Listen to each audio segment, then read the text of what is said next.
Bismillahirrahmanirrahim. Assalamualaikum warahmatullahi wabarakatuh.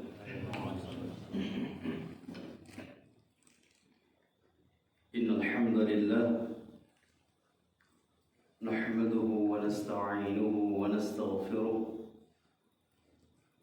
wa na'udzu billahi min shururi anfusina wa sayyiati a'malina.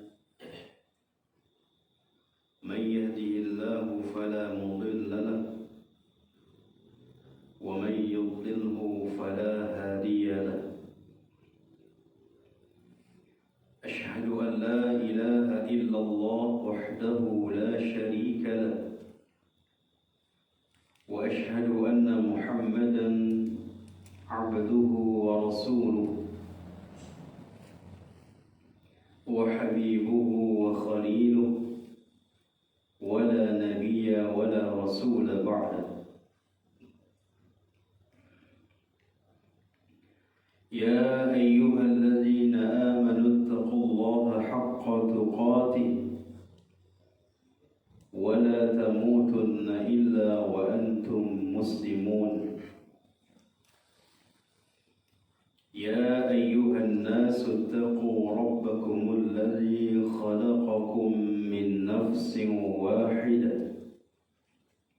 وخلق منها زوجها وبث منهما رجالا كثيرا ونساء واتقوا الله الذي تساءلون به والأرحام إن الله كان عليكم رقيبا. يا أيها الذين آمنوا اتقوا الله وقولوا قولا سديدا يصلح لكم أعمالكم ويغفر لكم ذنوبكم ومن يطع الله ورسوله فقد فاز فوزا عظيما. أما بعد فإن أصدق الحديث كتاب الله وخير الهدي هدي محمد صلى الله عليه وسلم وشر الأمور محدثاتها وكل محدثة بدعة وكل بدعة ضلالة وكل ضلالة في النار. معاشر المسلمين rahimani wa rahimakumullah. Alhamdulillah, kita bersyukur kepada Allah Rabbul Izzati wal Jalal yang telah memberikan kemudahan-kemudahan bagi kita di dalam menjalankan kewajiban-kewajiban kita sebagai hamba kepada Allah Rabbul Izzati wal Jalal. Di antara kemudahan di dalam menjalankan kewajiban kita yang Allah berikan kemudahan adalah Allah mudahkan kita untuk hadir di majlis ilmu ini, majlis yang mulia, yang kita memang diwajibkan untuk mempelajari ilmu agama. Sebagaimana sabda Rasul, talabul ilmi fariidatun ala kulli muslim. Menuntut ilmu, mempelajari ilmu yang dimaksud di sini adalah ilmu agama, wajib bagi setiap muslim dan muslimah. Kemudian jemaah, ilmu itu yang akan menjelaskan kepada kita mana yang baik dan mana yang buruk. Tatkala kita mempelajari ilmu agama, sehingga kita akan memandang memandang sesuatu itu dengan pandangan agama. Kita akan memandang sebuah perkara dengan pandangan agama. Kalaulah kita memandang sesuatu itu dengan pandangan agama, maka pandangan itu akan sesuai dengan agama, sehingga pandangan itu benar.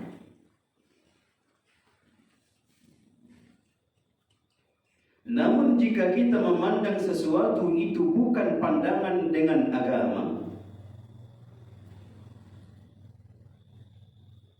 terkadang manusia menganggap memandang itu baik,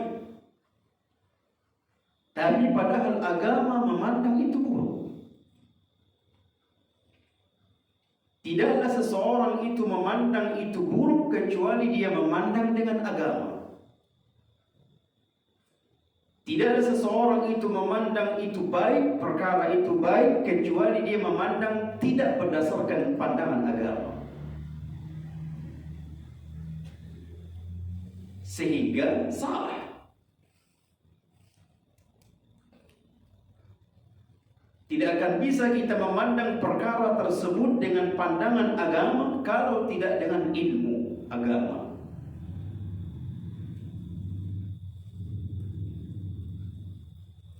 Misal, kita lagi sedang duduk-duduk seperti ini, tiba-tiba ada orang lewat dengan menundukkan punggungnya, hampir mau ruku atau sudah sampai kepada ruku. Kan biasa juga Pak, kalau kita berjalan seperti itu, ditundukkan, yang kita anggap itu sebagai menghormati. Kalau ada yang seperti itu, lalu apa kita katakan? Sebagian mengatakan bagus sekali akhlaknya, hormat kali orang ini. Kenapa kita katakan kita puji orang yang berjalan seperti itu tatkala melewati di tengah-tengah kita? Kita puji dia, bahkan bagus akhlaknya, karena kita memandang tidak dengan ilmu agama, sehingga salah pandangan kita. Tapi kalau kita memandang itu dengan ilmu agama dan di dalam agama itu salah. Tidak boleh menundukkan diri kita, apalagi sampai kepada ruku dan sujud. Hukumnya haram. Biasa saja kita lewat.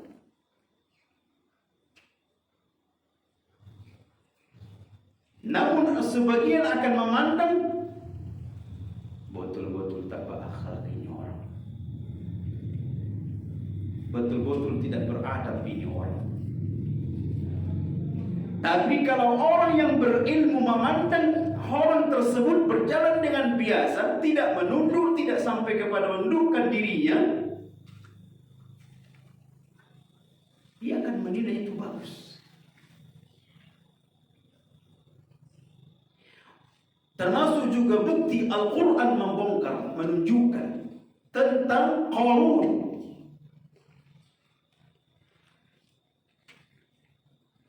Orang yang memandang Qarun dengan pandangan syahwat, dengan pandangan tidak pandangan dengan agama, maka mereka mengatakan enak kali seperti si Qarun, kaya berat. Enak kali seperti si Qarun. Enak kali hidup seperti si Qarun yang memiliki harta yang begitu banyak.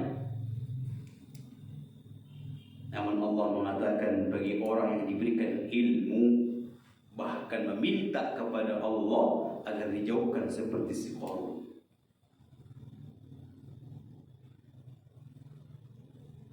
Berbalik jemaah.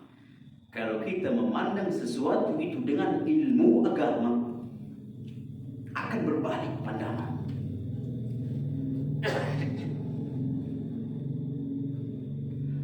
Maka inilah yang kita inginkan tatkala kita memandang sesuatu perkara itu, baik itu akhlak, muamalah, atau ibadah, atau aqidah.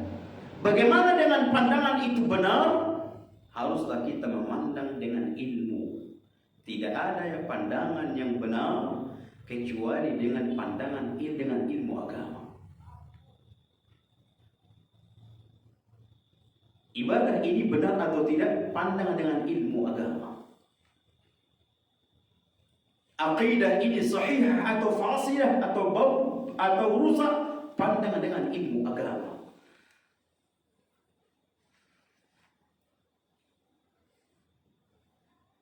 Makanya orang yang berilmu agama akan berjalan dengan adab. Ustaz, kenyataannya tidak, Ustaz. Nah, ada orang ilmu hanya di kepalanya saja, namun tidak sampai ke hati.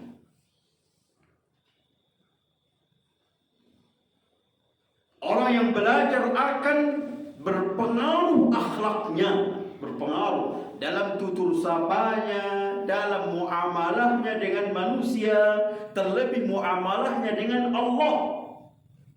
Kewajiban-kewajiban dia yang Allah bebankan, dia tunaikan dengan baik sebaik-baiknya. Demikian juga akhlak dan adabnya, sopan santunnya akan pengaruh.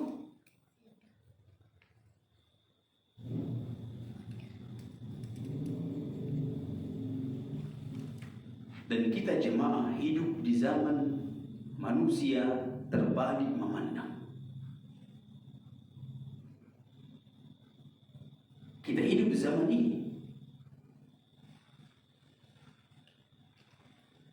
Sebagian manusia memandang seseorang itu dengan harta. Memandang kemuliaan seseorang itu dengan harta, kehebatan seseorang itu dengan harta. Sehingga orang yang memandang seperti ini, anak-anaknya, keturunannya dijadikan semuanya orang yang berharta. Adapun agama, dia tidak peduli nomor 1, nomor 2, nomor 3. Berbeda dengan pandangan ilmu agama.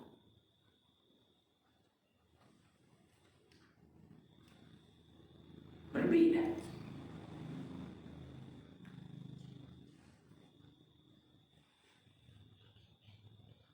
Maka jemaah rahimani wa rahimakumullah, sebuah kemuliaan besar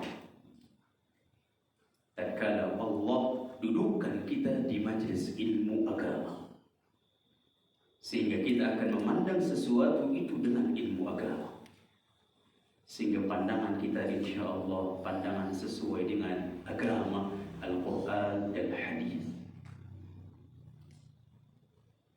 Puncak dari itu adalah ilmu agama itu akan mengarahkan, akan membimbing kita ke pintu surga, dan bahkan menjelaskan itu pintu neraka. Dijelaskan dia. Tidak ada yang tahu ini mengarah ke pintu surga atau mengarah ke pintu neraka kecuali dengan ilmu agama. Kalau tidak belajar agama, dia tidak akan tahu ini jalan menuju apa ini, surga atau neraka. Tidak tahu dia itu. Sehingga dia akan menikmati jalan terus. Jalan tersebut dia nikmati. Dia akan terus berjalan di atas jalan tersebut, padahal itu salah. Dan dia tidak tahu itu salah. Kenapa dia tidak tahu itu salah? Karena dia tidak belajar. Akhirnya masuk ke lembah pintu neraka.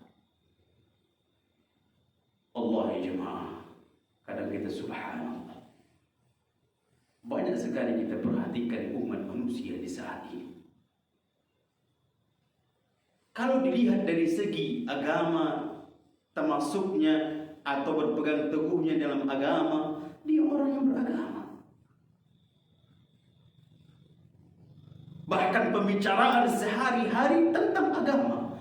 Namun terkadang kita dapatkan ada keliru di dalam mengamalkan agama, atau bahkan mengamalkan larangan di dalam agama, seperti minum dengan tangan kiri. Ketika berbicara agama, subhanallah, dan dia orang yang beragama, bahkan suka dalam agama itu, dia suka mengamalkan agama. Namun kita dapatkan tatkala minum, tahulah kita, dia minum dengan tangan kiri. Subhanallah.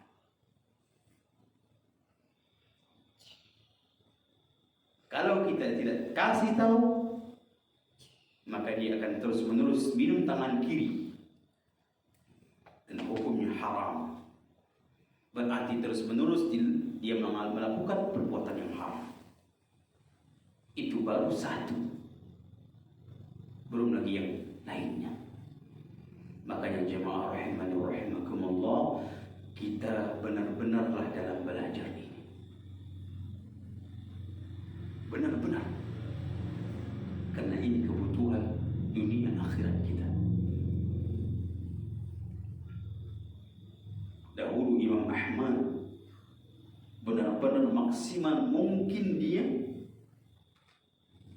menggunakan waktu dan tenaganya. Bahkan sebagian ulama itu menghabiskan hartanya untuk belajar agama. Dia jual di rumah. Ini menunjukkan mereka benar-benar serius, benar-benar bersungguh-sungguh di dalam mempelajari agama, tidak bermain-main. Ahibati fillah rahimani wa rahimakumullah.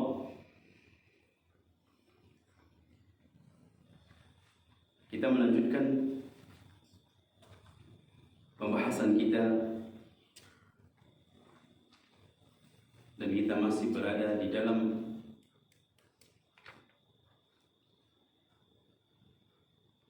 pembahasan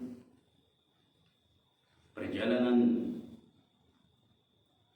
fase demi fase, kejadian demi kejadian setelah kematian. Dan terakhir kita membahas tentang azab kubur dan nikmat kubur. Di sana ada azab dan di sana ada juga nikmat. Dan Allah sudah menjelaskan di dalam Al-Quran, dan juga Rasul menjelaskan di dalam hadis. Para ulama menjelaskan, mensyarah Al-Quran dan hadis itu. Ini perkara-perkara yang mendatangkan azab kubur. Termasuk di antaranya adalah kejahilan di dalam agama, ketidaktahuan di dalam agama. Itu termasuk penyebab diazab di alam kubur. Dan juga Al-Quran menjelaskan, hadis juga menjelaskan, para ulama mensyarah Al-Quran dan hadis itu, sehingga penjelasan itu begitu dahsyat, begitu jelas. Penyebab-penyebab seseorang itu selamat dari azab kubur, sehingga dia merasakan nikmat kubur. Dan semua sudah dijelaskan. Semua sudah dijelaskan apa penyebab azab kubur dan apa penyebab nikmat kubur. Amalan-amalan apa yang mendatangkan nikmat kubur, dan amalan-amalan apa yang mendatangkan azab kubur. Dan itu sudah kita bahas.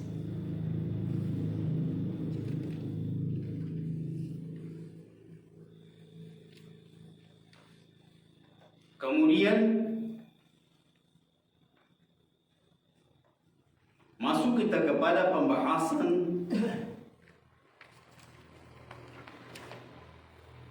sebenarnya pembahasan setelah azab, setelah perkara-perkara alam barzakh. Pembahasan setelahnya adalah tentang hari kiamat.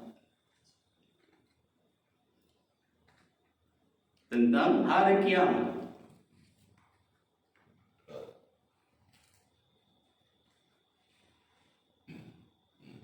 Namun kita melihat pembahasan hari kiamat itu terlalu panjang. Belum lagi berbicara tentang kiamat kubra dan kiamat sughra. Belum lagi berbicara tentang tanda-tanda kiamat.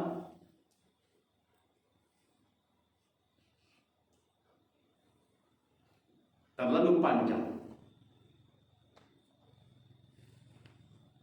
Maka kita ambil pembahasan pada malam ini adalah al-ba'ts wal nusyur, atau al-bu'ts wal nusyur, hari kebangkitan. Dan hari kebangkitan itu terjadi dengan terjadinya hari kiamat. Tidaklah seseorang itu dibangkitkan dari alam kubur kecuali setelah datangnya hari kiamat. Terjadi khilaf di kalangan para ulama. Sebagian ulama mengatakan ada 3 tiupan sangkakala. Dan sebagian ulama mengatakan ada 2 tiupan. Dan pada tiupan yang kedua inilah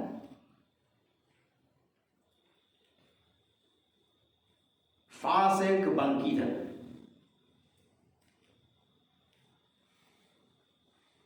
Semua orang yang mati dibangkitkan. Semua orang yang mati dibangkitkan. Orang-orang sebelum kita jauh dibangkitkan. Dan orang-orang sampai hari kiamat terakhir mati juga dibangkitkan. Yang namanya mati, orang-orang yang sudah mati akan dibangkitkan semuanya.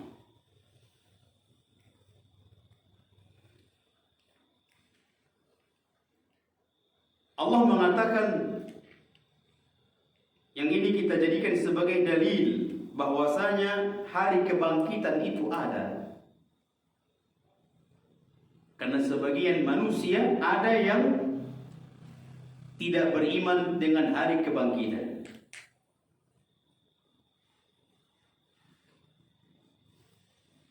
Tidak beriman dengan hari kebangkitan karena mereka melihat ini kan sudah tulang belulang.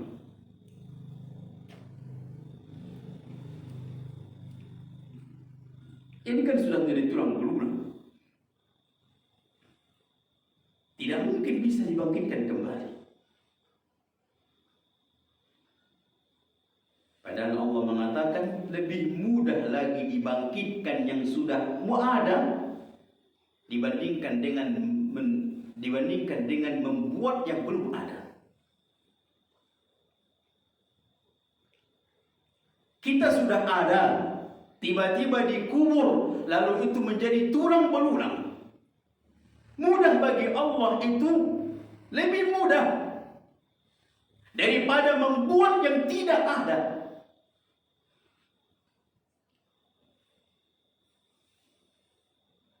Baik.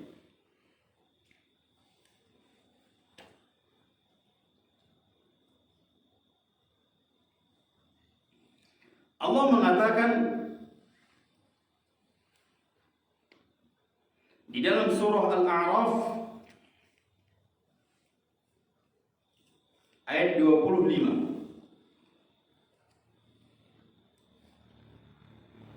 Qala fiha tahyawna wa fiha tamutun wa minha tukhrajun.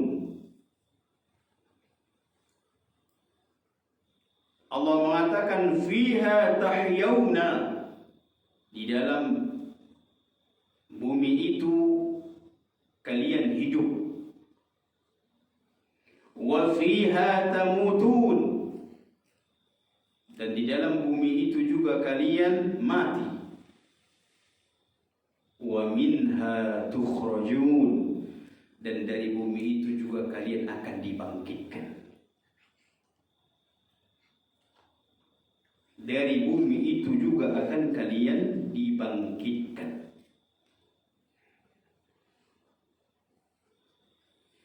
Allah juga mengatakan, wallahu ambatakum minal ardi nabata.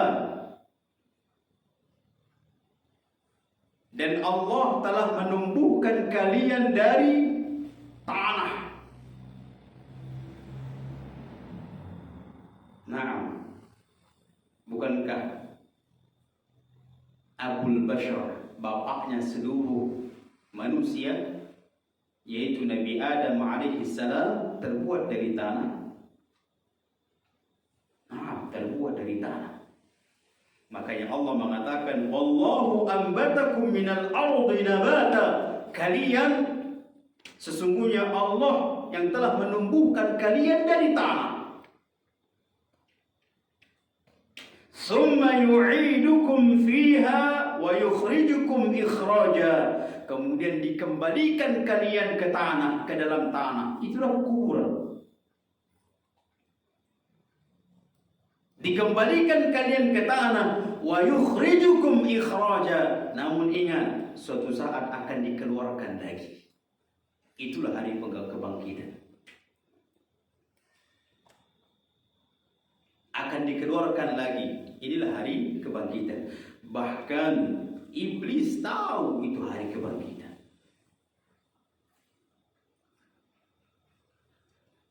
Apa yang dipinta iblis tatkala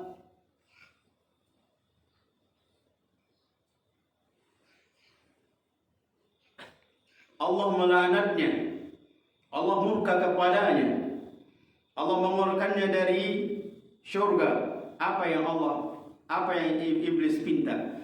Qala rabbi fa'anzurni ila yaumi yub'atsun. Ya Allah, tangguhkanlah aku sampai hari kebangkitan. Artinya jangan dimatikan sampai hari kebangkitan. Qala fa innaka minal munzirin ila yaumil waqtil ma'lum. Apa yang engkau pinta wahai iblis dikabulkan. Jadi di sini juga iblis mengatakan yaumul ba'ats. Di hari sampai hari kebangkitan, itu sampai hari kiamat.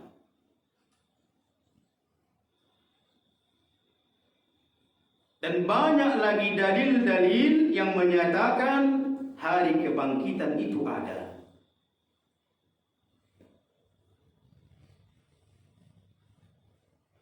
Hari kebangkitan itu ada.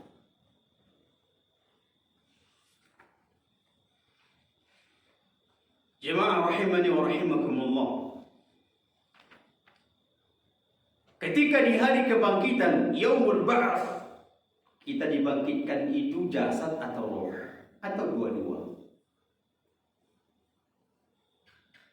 Terjadi banyaknya pembicaraan, baik di kalangan ahlul ilmi sampai kepada pembicaraan itu ahlul kalam, ahlul filsafat.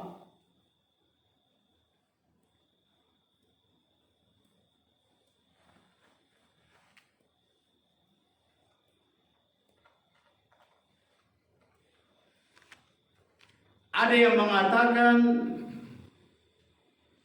yang dibangkitkan itu bukan jasad kita saat ini, tapi jasad baru. Tatkala seseorang itu dimasukkan ke alam kubur puluhan tahun sehingga menjadi tulang belulang,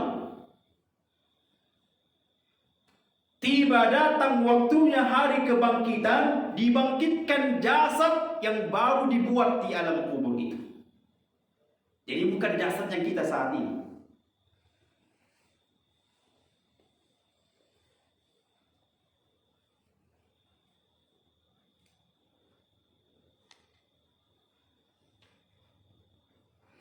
Ada sebagian mengatakan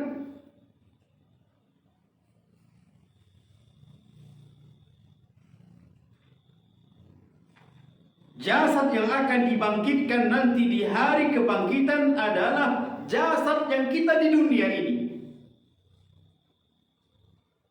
Jasad yang kita di dunia ini.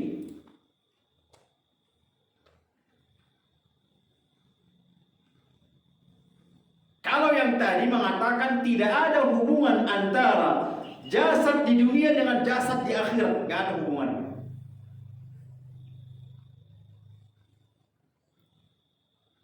Makanya berbeda jasad nanti di akhirat dengan jasad di dunia.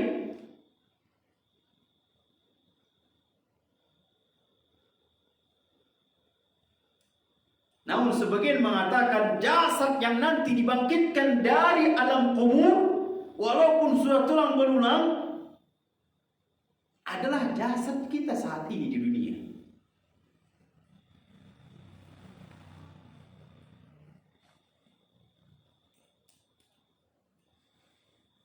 Berdasarkan beberapa dalil. Dalil pertama,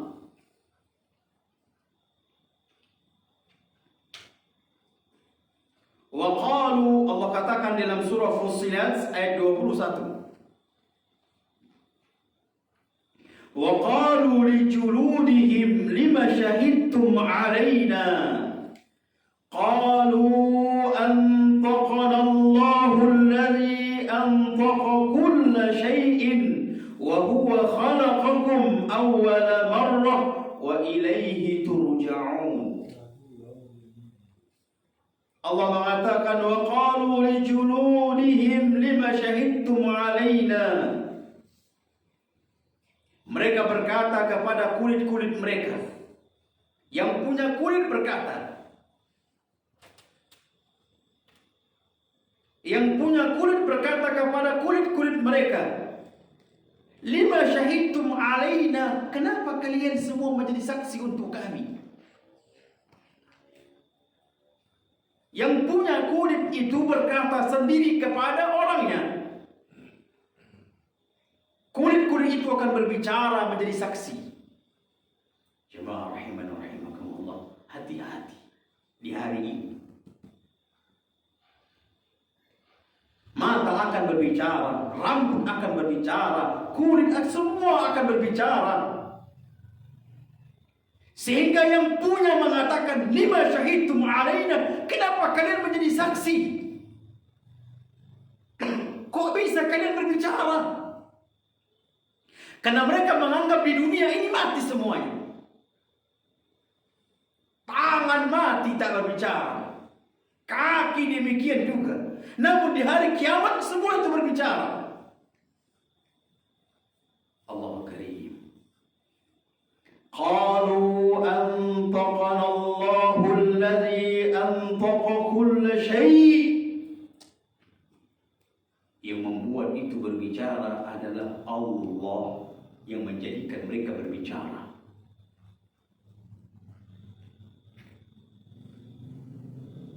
Allah jemaah, ini membuat orang yang berilmu itu berhati-hati. Karena semua akan berbicara. Di hari kiamat akan berbicara semua.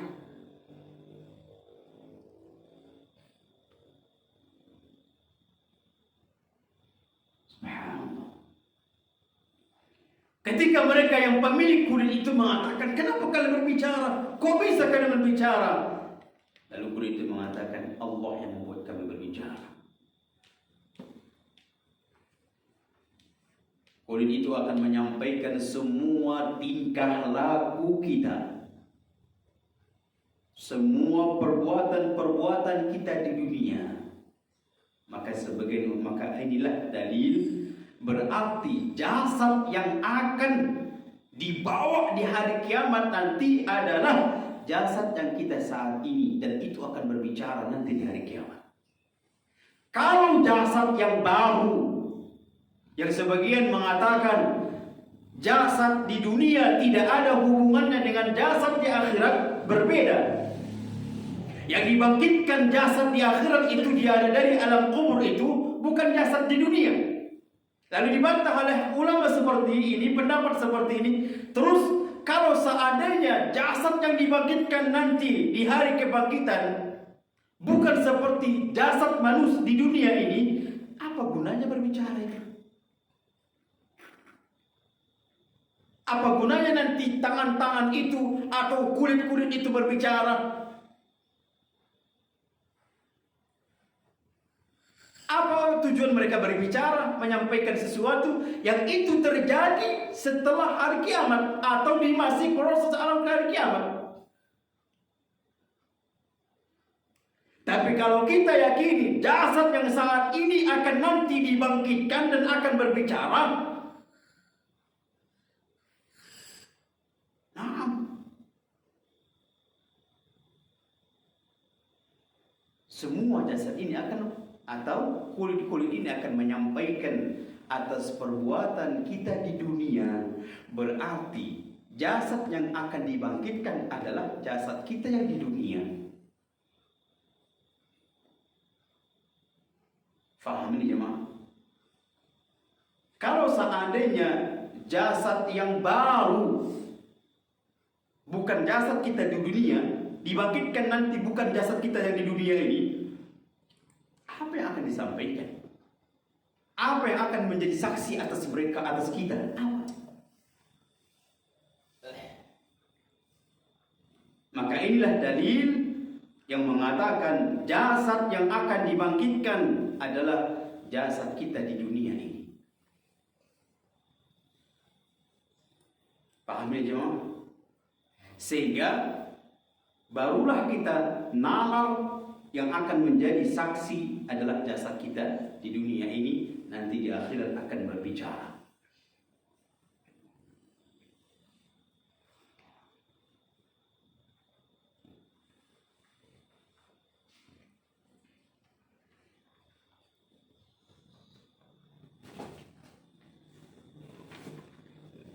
Kemudian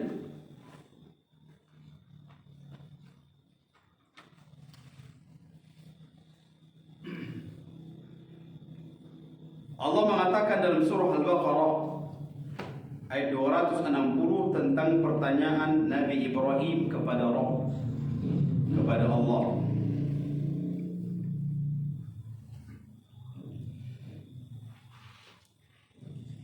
Tentang Nabi Ibrahim, pertanyaan Nabi Ibrahim kepada Allah. Wa idh qala Ibrahim rabbi arini kaifa tuhyil mauta. Ketika Nabi Ibrahim mengatakan, ya Tuhanku, wahai Rabb, perlihatkanlah kepadaku bagaimana engkau menghidupkan yang sudah mati. Bagaimana proses penghidupannya? Lalu Allah mengatakan, awalam tu'min, apakah engkau tidak beriman? Qala bala, ya Allah, aku beriman. Aku beriman tentang hari kebangkitan. Aku beriman. Walakin liyatma'inna qalbi, tapi untuk menancapkan, menempatkan, menguatkan hatiku.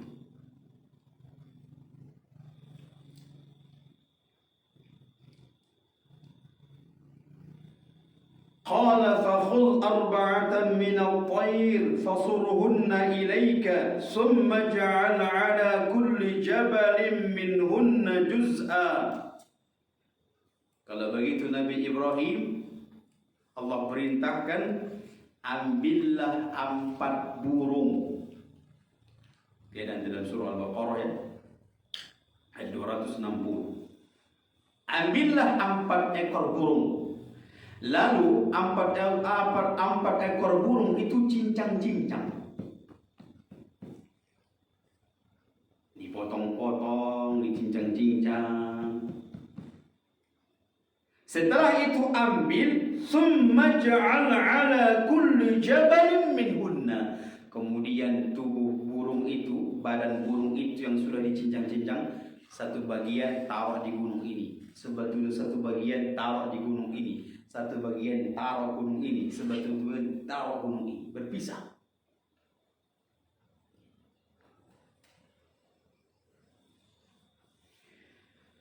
Summa du'hunna, kemudian panggil burung itu. Sudah ditaruh itu burung, bagian-bagian badan burung yang sudah dicincang, taruh, kemudian panggil. Summa du'hunna, kemudian panggil burung itu. Ya'tinaka sa'ya, maka dia akan datang kepada.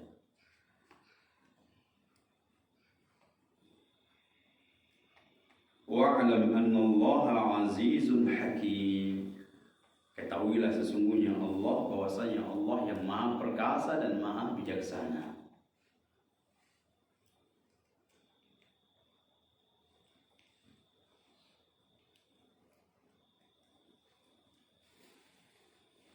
Jadi ini menunjukkan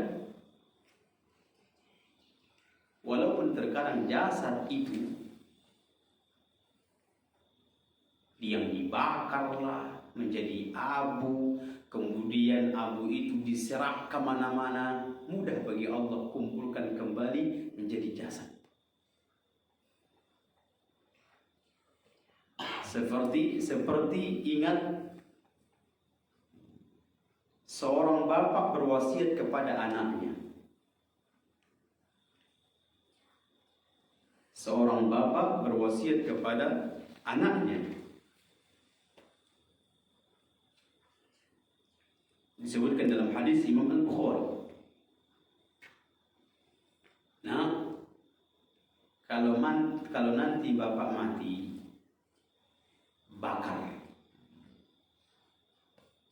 bakar jasadku sampai menjadi debu, kemudian debu itu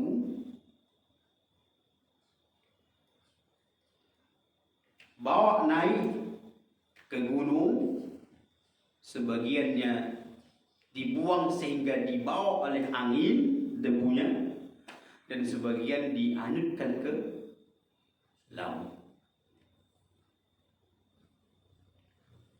Lalu bapak itu mati, dan apa yang diwasiatkan oleh bapaknya dilakukan oleh anaknya.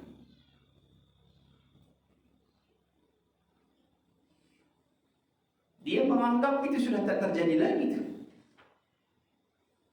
Sudah dibuat oleh anaknya seperti itu, dia menganggap di hari kiamat itu tidak dikembalikan lagi. Tidak dihadapkan lagi di hadapan Allah. Bayangkan sudah menjadi debu.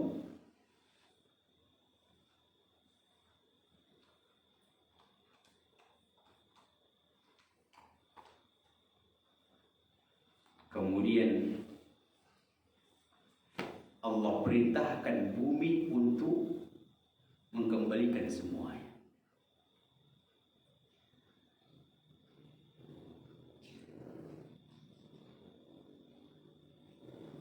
Allah perintahkan bumi, cukup Allah katakan kumpulkan, dikumpulkan semuanya.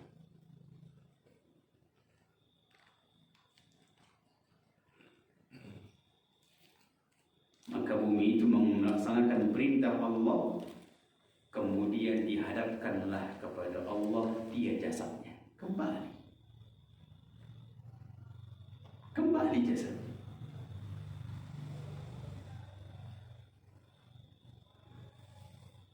Ketika ditanya, apa penyebab yang mendorongmu membuat seperti itu? Dia mengatakan, saya berbuat seperti itu karena takutku kepadamu. Dia tidak ingin berhadapan dengan Allah. Dia tidak ingin jasadnya itu dikembalikan lagi berhadapan dengan Allah. Maka dia minta dibakar jasadnya sampai debu. Setelah itu pun debunya diterbang-terbangkan naik ke atas gunung, makin tinggi, makin deras anginnya. Kemudian diterbangkan lagi, angin itu membawa debu kemana-mana. Kemudian ditumpahkan lagi ke laut, laut itu membawa kemana-mana debunya. Allah perintahkan semuanya kembali seperti asal. Kuasa Allah. Ketika ditanya, apa penyebab doronganmu melakukan itu? Dia mengatakan, karena takutku kepada kepadamu ya Rabb, maka Allah ampuni dosa-dosanya.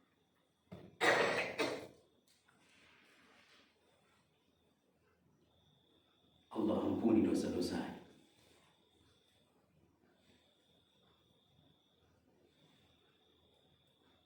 Ini juga dalil bahwasanya akan dibangkitkan jasad itu.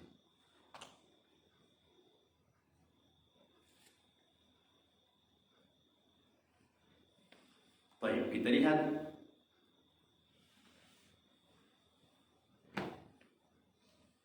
bagaimana jasad itu, proses jasad itu kembali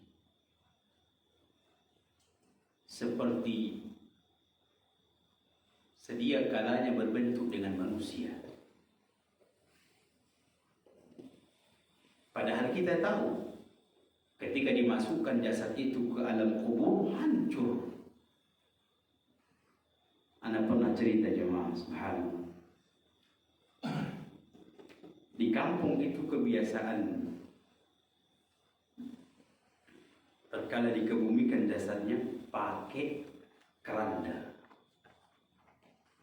Jadi menguburkannya itu pakai keranda. Lalu orang itu cerita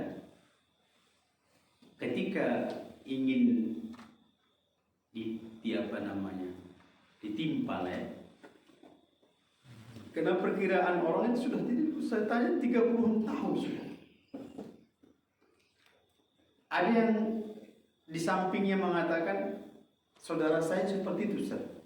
Sudah sampai 28 tahun, namun tetap utuh kerandanya. Papannya itu enggak hancur. Lalu saya tanya, sudah dibuka papannya, apakah orangnya juga hancur atau tidak? Tak berani kami saya.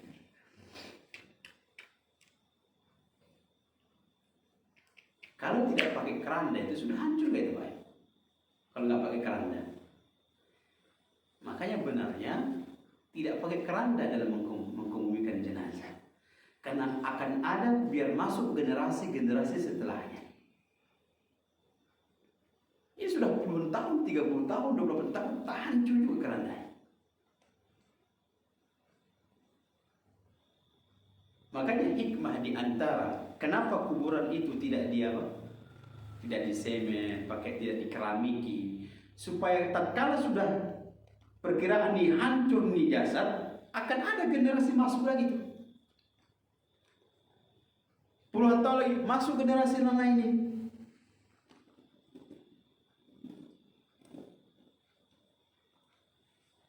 Tapi kalau sudah pakai keramik, kalau sudah pakai keranda, apalagi di situ ada lagi bangunan, ini sulit generasi setelah. Akhirnya cari lahan lain untuk dijadikan tanah wakaf. Begitu juga seterusnya, tak cari lagi.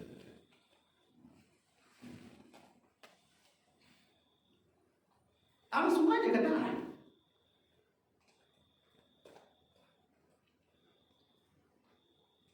Baik, kita ingin lihat bagaimana proses penumbuhan sampai menjadi manusia, dan itulah akan menjadi dibangkitkan. Itu akan dibangkitkan. Itu yang akan dibangkitkan. Padahal secara nyata kita memang itu menjadi tulang belulang. Baik. Disebutkan di dalam hadis Imam Muslim,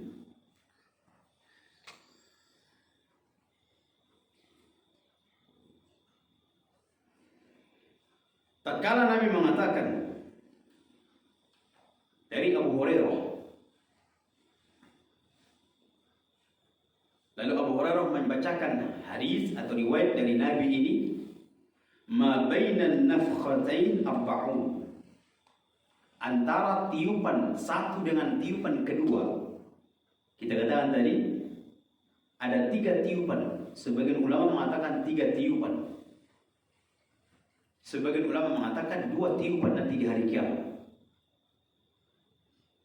Kata Abu Hurairah membacakan riwayat hadis Nabi SAW, ma bainan nafkhatain arba'un, antara tiupan pertama dengan tiupan kedua ada 40 jaraknya. Qalu ya Abu Hurairah 40 yawman. Wahai Abu Hurairah, apakah maksudnya 40 hari? Qala abaitu. Tidak dijawab oleh Abu Hurairah. Qalu 40 syahran. Apakah maksud Nabi itu, wahai Abu Hurairah, 40 bulan? Qala abaitu. Kemudian Abu Hurairah juga tidak menjawabnya. Qalu 40 sanatan. Kemudian para sahabat bertanya lagi, wahai Abu Hurairah, apakah maksud Nabi itu jaraknya 40 antara tiupan pertama dengan tiupan kedua itu 40 tahun jaraknya? Qala abaitu. Kemudian Abu Hurairah juga mengatakan tidak dijawab. Kenapa Abu Hurairah tidak menjawab? Karena belum ada penjelasan dari Nabi. Apakah itu 40 hari? Apakah itu 40 bulan? Apakah itu 40 tahun? Tidak ada penjelasan dari Nabi. Abu Hurairah pun tidak bisa menjawab.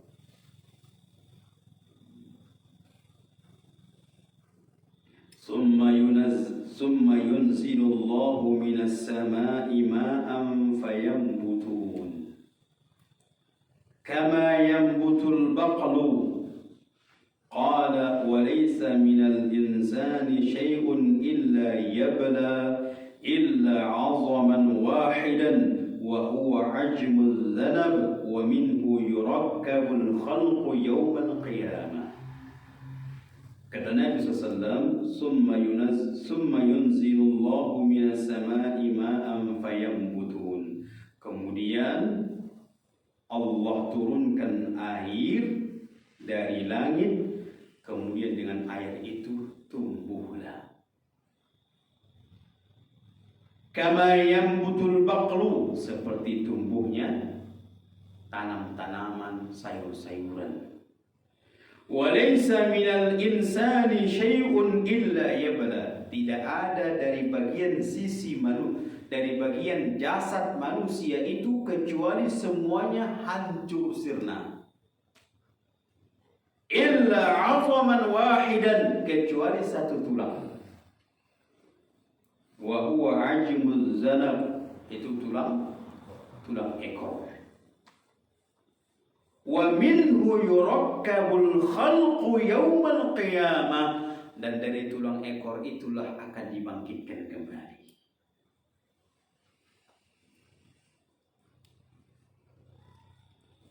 Jadi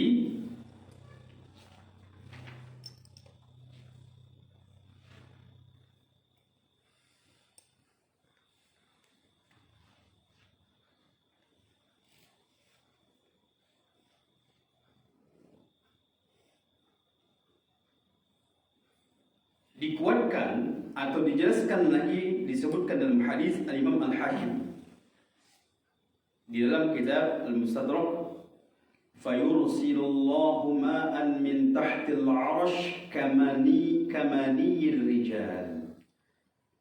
Allah utus air dari bawah 'arsh, Allah turunkan itu seperti mani laki-laki. Fatambutu luhmanuhum wa jusmanuhum min dzalikal ma. Maka tumbuhlah jasad manusia dari dikenakan kena siraman air tadi. Kama yambutul ardu minas sara, seperti tumbuhnya sebagian bumi menumbuhkan tanaman atau tanah-tanah atau tumbuh-tumbuhan. Jadi maksudnya begini jemaah. Proses terjadinya manusia di rahim itu bagaimana? Yang pertama dari mani. Iya kan? Dari mani. Kemudian masuk ke ovum. Kemudian disitulah proses yang awalnya menjadi darah, masih darah, kemudian 40 hari menjadi daging, kemudian tumbuhlah manusia, mulai dari tumbuh tangannya, tumbuh lehernya, mata dan sebagainya. Maka maksud di dalam beberapa hadis ini, kalau kita gabungkan, Allah turunkan air. Allah turunkan air sebelum hari kebangkitan. Lalu air itulah yang akan seperti mani. Fayursilullahu ma'an min tahtil 'arsy kamaniyir rijal. Air tadi Allah turunkan dan itu seperti mani rijal, mani laki-laki yang masuk ke rahim perempuan. Dari situ akan tumbuhlah, mulai proses darah, kemudian daging, kemudian tumbuhlah tulang-tulangnya. Maka Allah turunkan air, maka fatambutu luhmanuhum wa jusmanuhum min dzalikal ma, sehingga dengan itu tumbuhlah daging-dagingnya.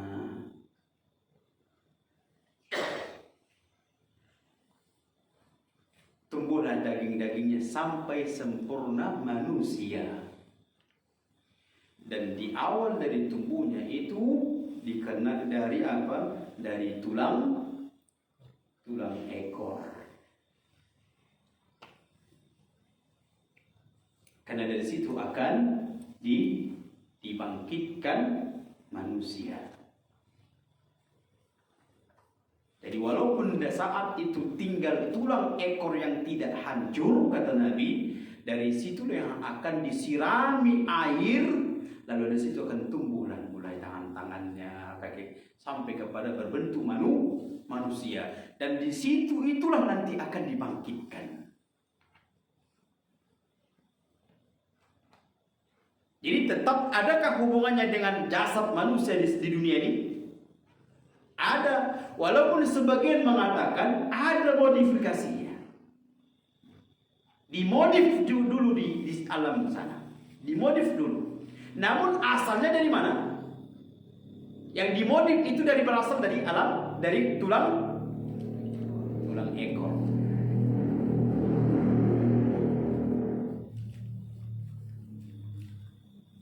Itu akan tumbuh kembali.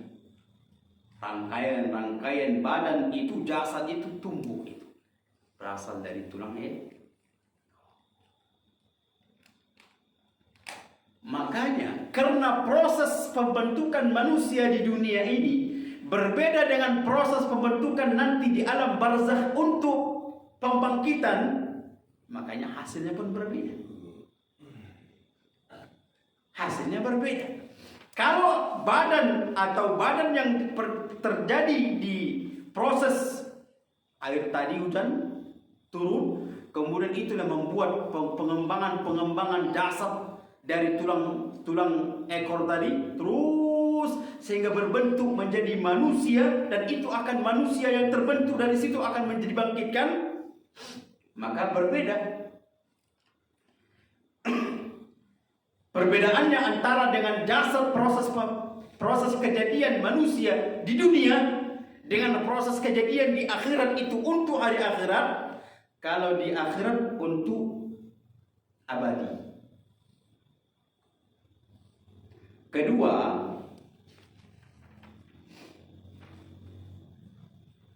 hasilnya pun luar biasa. Tingginya seperti Nabi Adam.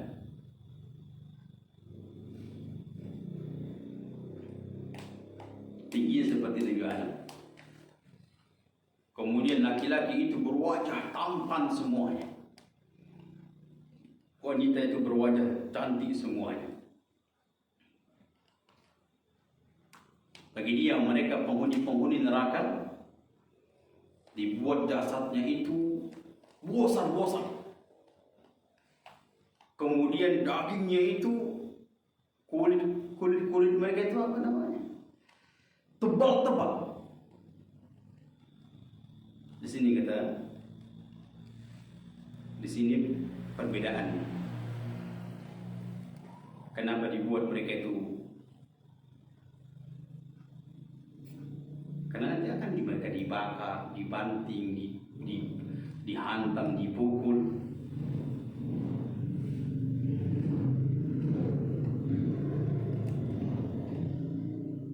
Jadi subhanallah. Jadi disinilah penjelasan tentang jasad yang akan dibangkitkan nanti di hari kebangkitan.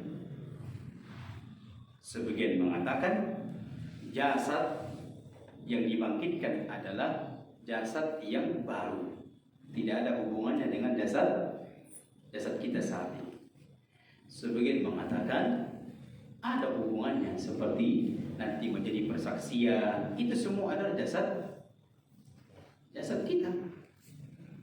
Namun walaupun terjadi modifikasi nanti di sana, dan berbentuk terjadi proses manusia di alam kubur itu pun berbeda. Turunnya air yang Allah utus air hujan menyiram tanah tersebut, kemudian dari tanah itu seperti mani masuklah dengan ke tulang tadi, maka di situ akan penumbuhan sehingga menjadi manusia. Proses seperti sehingga menjadi manusia. Seperti proses pembentukan bayi di alam rahim.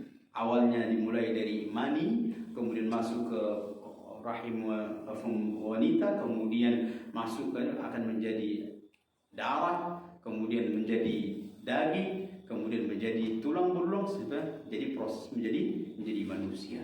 Maka begitulah terjadinya nanti jasad di alam sana, dan itu yang akan dibangkitkan nanti. Paham ini jemaah? Mudah-mudahan bermanfaat. Setelah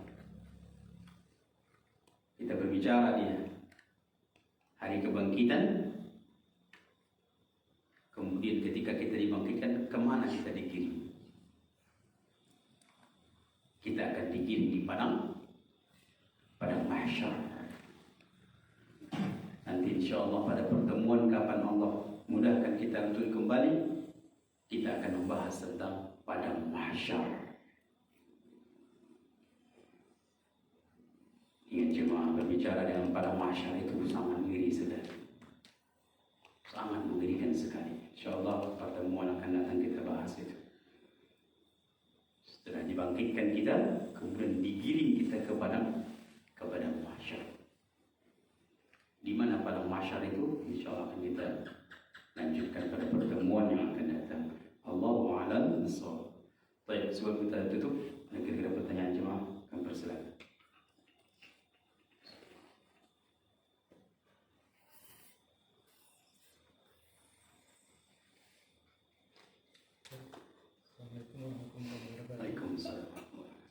Untuk yang pernah kita dengar masalah mati suri katanya, itu gimana sebenarnya?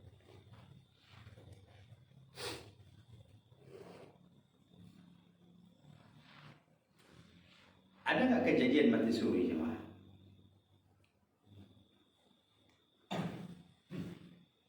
Ada.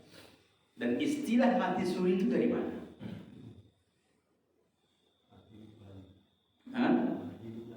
Mati hidup lagi. Itu dari mana mati istilah?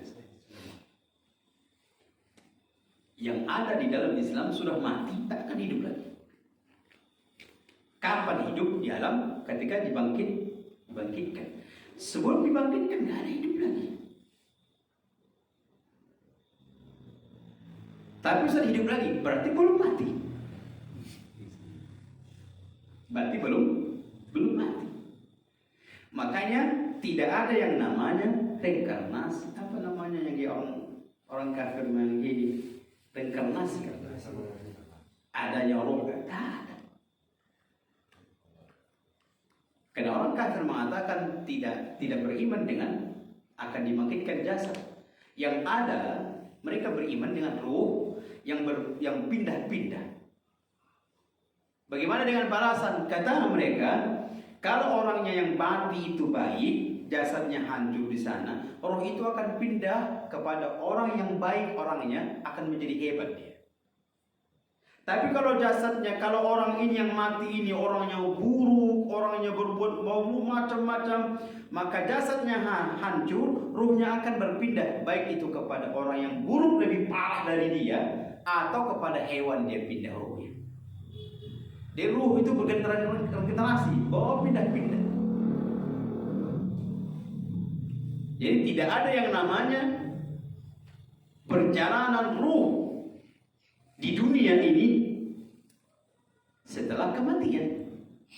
Kalau sudah dikubur sudah, nggak ada lagi ruh itu bergentayangan, nggak ada ruh itu berpindah-pindah, nggak ada lagi. Berarti tidak ada kehidupan, nggak ada, nggak hidup lagi. Itulah Islam. Terus bagaimana kok bisa hidup lagi Ustaz? Berarti belum mati. Cuman kesalahan di dalam memponis. Nah, kejadian begitu kata dokter, tet mati, datang anaknya, nelfon dari kampung, ayah tuh nggak ada lagi, datanglah di teratas, orang-orang sudah rame, kemudian teratas sudah pasang, orang-orang berdatangan, datang telepon lagi, tak jadi mati ya. Berarti terlalu cepat memponis. Masih hidup lagi, masih hidup.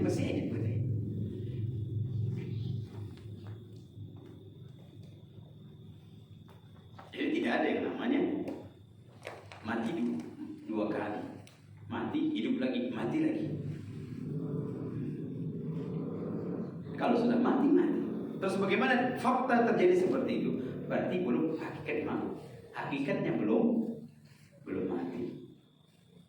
Hakikatnya belum mati. Paham ini kan? Jadi kalau sudah mati sudah nggak ada hidup lagi, nggak ada. Tapi kok bisa hidup berarti belum mati.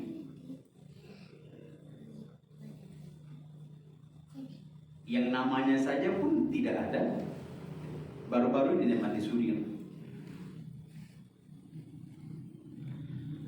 Namanya itu.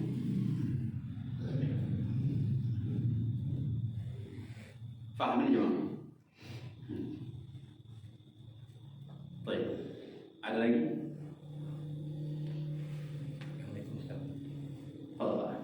Waktu pembangkitan itu, apakah di situ ada keterangan tentang usia-usianya? Manusia-manusianya itu. Apakah ada anak-anak, ada kalian tua gitu? Diterangkan oleh para ulama tentang proses pembentukan jasad tadi.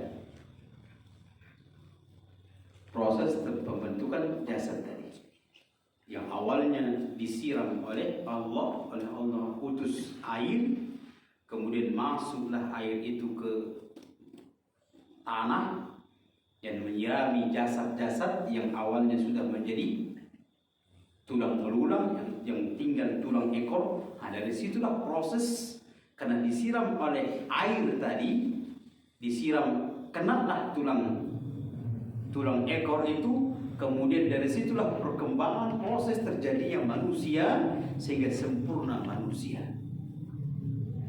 Seperti mani yang masuk ke ovum wanita, mulailah proses-proses sampai terbentuklah manusia. Air yang Allah siramkan itulah seperti mani, kata Rasulullah.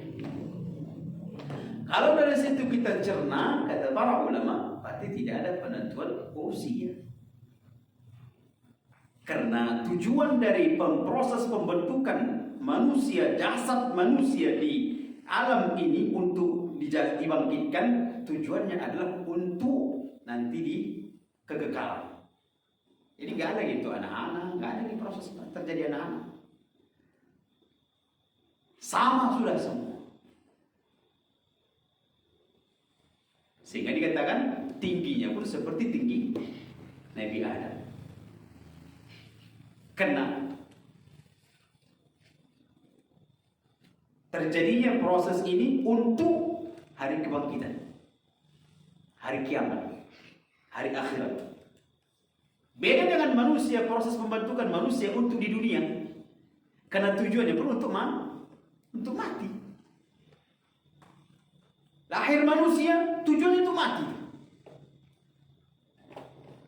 Ya, anak-anak, kanak-kanak, kemudian mumayyiz, baligh, dewasa, mati.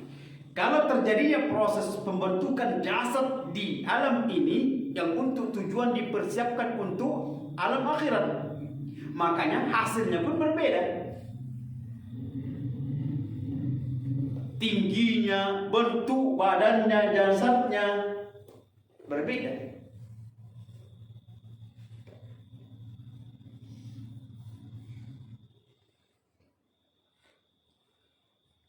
Tinggi-tingginya, bentuk postur tubuhnya beda, ketampanannya, kecantikannya berbeda.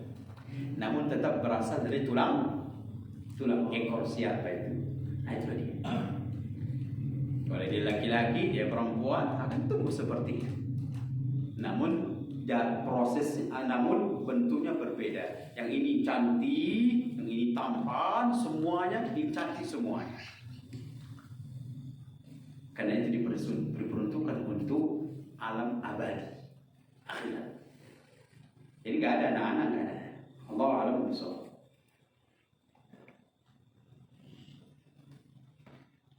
Masya Allah, sampai di situ Pak ya. Pertanyaan kayak dia. Habis Pak? Atau pembahasan lain setelah itu? Baik, kalau tidak ada lagi.